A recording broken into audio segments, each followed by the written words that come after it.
This is my list of the top 10 most out of place, unusual, and weird drum fills and drum parts that I know of. Number 10.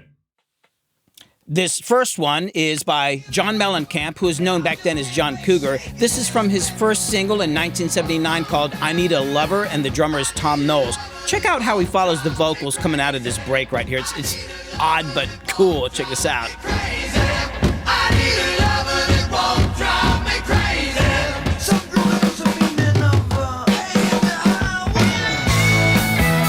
That is so cool. I love that. Number 9. Damn, dude. Oh. God. Sorry. This next one is by Nine Inch Nails. It's called March of the Pigs from their 1994 album called Downward Spiral. And the drummer is Chris Vrenna. And check out how he turns around the kick and the snare.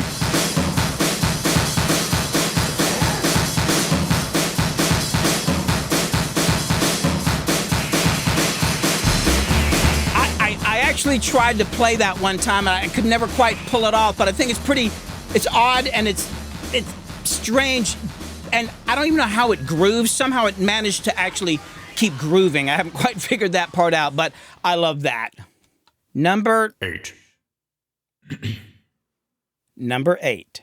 Now, this is one of the most unusual and kind of awkward yet badass drum fills I've ever heard in my life. It's from a song called Hunger Strike by the supergroup Temple of the Dog, which included members of Mother Love Bone and future members of Pearl Jam and Soundgarden. And this is from the only album they ever released in 1991. The drummer is Matt Cameron. Now check this out. Check out the drum fill he does from this section to the next.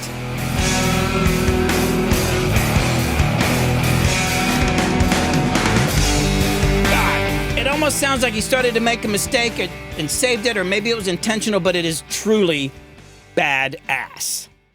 Number 7. All right, hold on. Dude, what are you doing? It's a top 10 list. Man, those things are dumb enough as it is. Stop it, man. Oh, sorry. Jeez.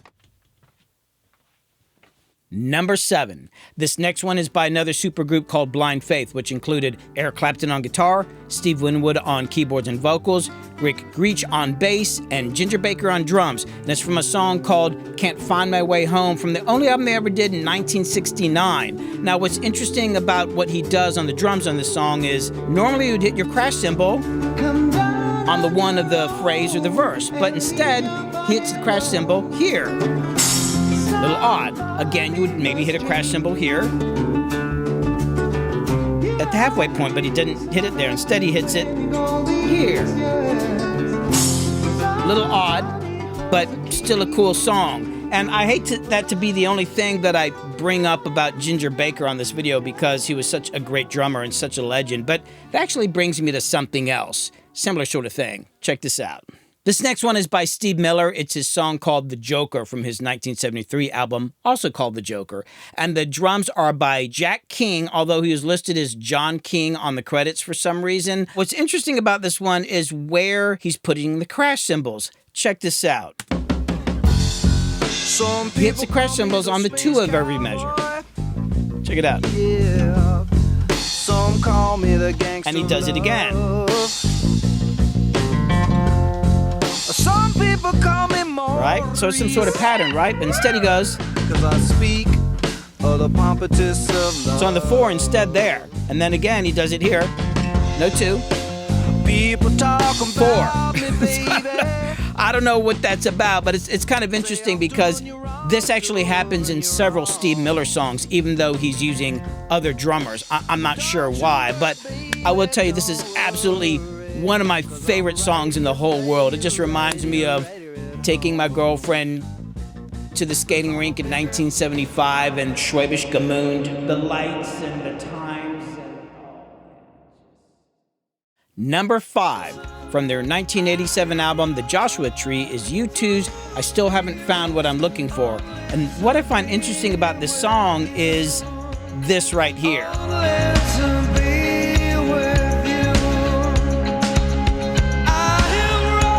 He's using the kick drum where you would normally have a tom for a fill going into the next section, but he's also hitting the crash cymbal on the 4 before the downbeat of the next section where you would normally have it.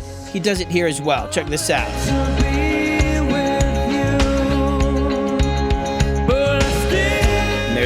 beat. I mean, this song is so incredible. It's just like part of our culture. We've all heard it a million times. It's just got this amazing feel where everything's on the back. It just leans back on everything, you know?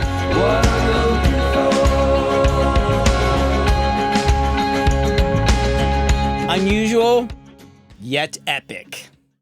Number 4 is the Black Keys. Now, Patrick Carney's drum parts have always been kind of funky as well as his drum sounds, but this song, Tighten Up, from the 2010 album Brothers, has got something extra unusual and funky right here.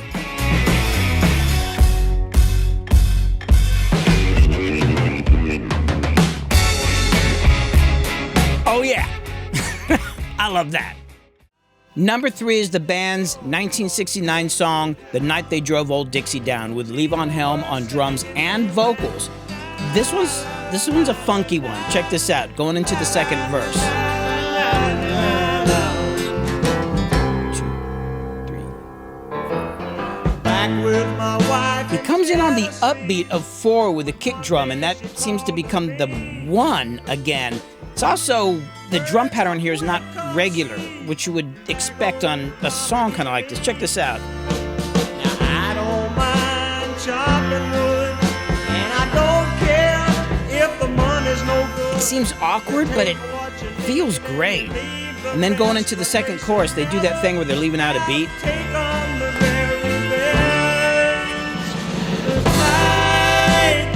It's like they dropped an 8th note or something, and then that becomes the downbeat. And I never really thought about it as I was just listening to this album over the years, and then I started working on this video. I thought, God, that it's very awkward, but yet it's amazing. And I don't know why, but I can tell you this. I'm sure they weren't using click tracks back then. They were probably using this thing called Feel. How about that? Number 2 is, well, we all know this one. This is Led Zeppelin's Black Dog from their 1971 Untitled album. Obviously, this is John Bonham right here. You know, the drums on here always kind of felt uncomfortable and rubbed me the wrong way, almost like it was this clunky thing. But that was part of what I liked about this, that it's kind of like pushing, it's like forcing you to kind of listen to it, and then it actually starts to groove, even though it seems like it's going backwards, you know? I had learned the guitar part for this thing to play in cover bands, and I just, you know, I know there's guys that have explained this with music theory and all that. I just learned it just counting straight ahead, but there's only a couple drummers I ever worked with that were ever able to pull off this drum part. This mother rocks. And finally, number 1. It's not actually a song, it's a drummer. And I chose a drummer instead of a song because this drummer, to me, defines out of place, unusual, and weird drum parts. And I'm talking about Keith Moon from The Who. Keith Moon was a crazy man behind the drums and in life. He was unlike any drummer I'd ever heard before, and a huge inspiration to me.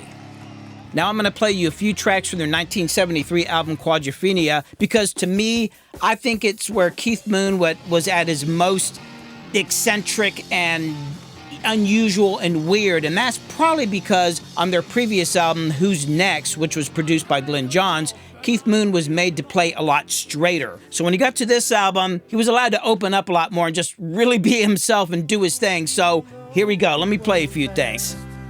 The song is called Cut My Hair. Suit, white jacket with side bends 5 inches long. I'm out on Whole thing sounds like a drum fill through the whole section. Just right for a beach fight. And then we've got this song, The Real Me. Oh yeah, now it's the verse pattern. It's like he's toying around with an idea, almost like a beach music drum part.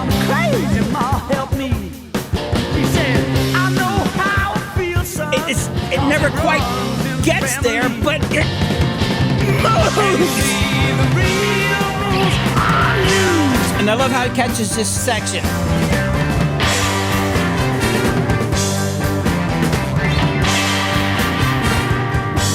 And then he blows this. Etienne! And then there's the punk and the Godfather. Now in this next section, it sounds like he knows exactly what he wants to do, right? You declared you would be 3 inches taller. You only became what we made you. Thought you were chasing. Now this all kind of makes sense. You only It's with all the accents. gave you. But then, You fell and cried as I beat it's like he can't make up his mind, and you're like, what's he doing?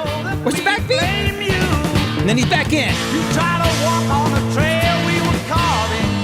Now you know that we framed you. And then you go to this next section. This would frustrate me as a producer, right? So it's like the build section, the drummer should be building up here. Like, we're building. But then he's like, I'm the new president. where are the drums? And I bet don't Where's you Keith? know, don't it show? I'm And then, out of nowhere, he wraps up the whole thing. You know, when I was young as a drummer, I tried to play along with this stuff, and I could never figure it out because it just doesn't make any sense. This stuff should not work. But I tell you, it did, because I listened to this album probably 1,000 times. It's just absolutely amazing. And that's my top 10 lists of out of place, unusual, and weird drum fills and drum parts. But before I go, I've got one more thing. Honorable mention. And that would be this.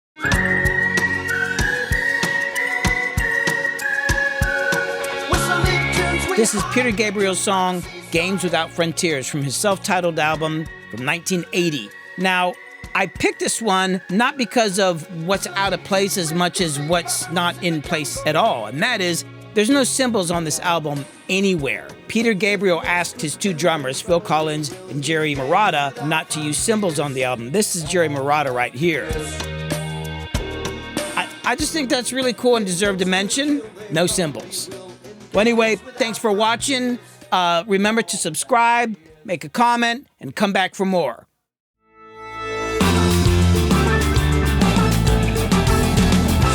Freaking out with Billy Hume.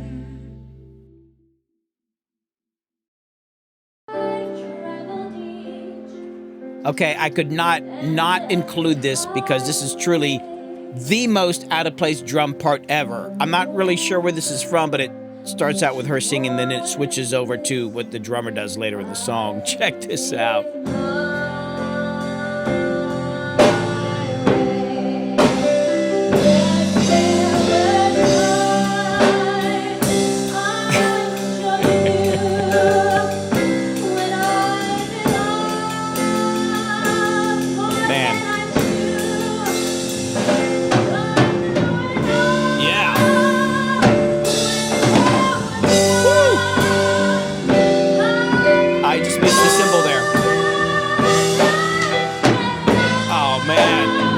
Feeling it.